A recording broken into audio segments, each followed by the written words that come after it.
Man pushed onto the subway tracks. Oh, gosh. Another stabbed on the platform. It's a new year, but it's the same old story in the NYC subway. Yeah. We're going to deep dive into a string of recent violent incidents down there. Yeah. What do we know? Right. What does it mean for safety in the system? Yeah. And if you find these deep dives into the underbelly of this city important, hit that like button, leave a comment, and subscribe for more. Yeah. It really does help get the word out. Absolutely. It's a tough conversation. Oh, absolutely. An important one to have. Yeah. We're unpacking 4 separate incidents. Okay. Just from the past few days, all based on news reports, and we're going to try to make sense of it all. Okay. Now, chronologically, the first incident actually happened on New Year's Eve. Okay. At the 18th Street station in Chelsea. Right. A man was shoved onto the tracks. Gosh. Thankfully, the police were able to apprehend the suspect. But the victim sustained serious injuries. Now, this wasn't an isolated incident, though. Right. On New Year's Day, 2 separate stabbings were reported. Oh, wow. Both in Manhattan. One at the 110th Street Cathedral Parkway Station. Okay. The other at 14th Street. Right.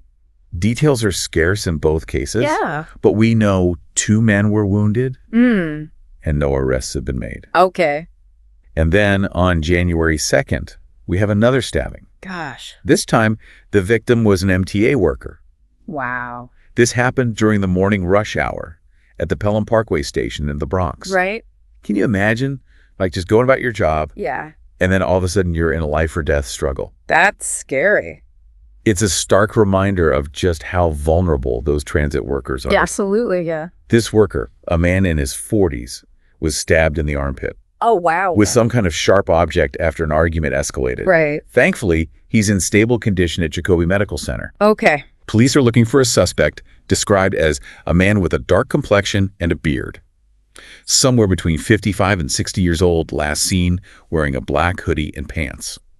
Now, what struck me about all these incidents, they all seem to have happened around the holidays. Right. Is there a connection there, do you think? It's something that we definitely see. In crime statistics overall, Right. holidays bring increased stress, changes in routine, greater alcohol consumption, and all of that can contribute to a spike in violence. Right. So it's not just about the subways. It's a broader societal thing. Absolutely.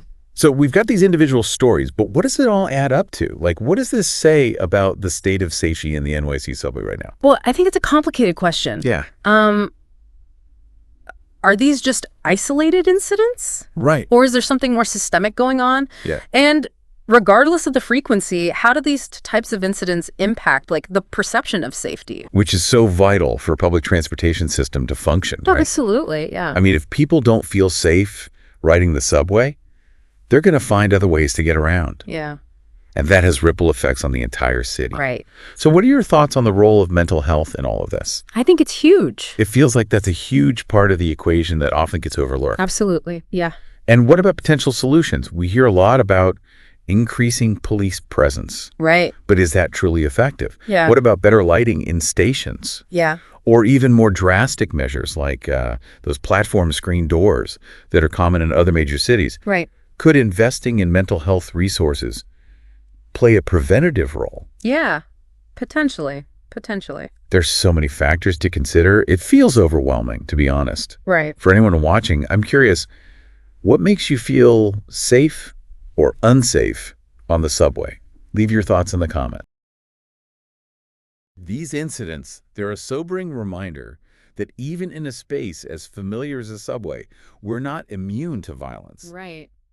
It leaves me feeling uneasy, and I'm sure a lot of you feel the same. Yeah. What steps can we as individuals take to feel safer when we're riding? If you found this deep dive helpful, please hit that like button and subscribe. Share this video with your friends. Let's get this conversation going. Stay informed, stay safe, and we'll see you on the next one. Thanks for watching, everyone. Take care. See ya. Bye.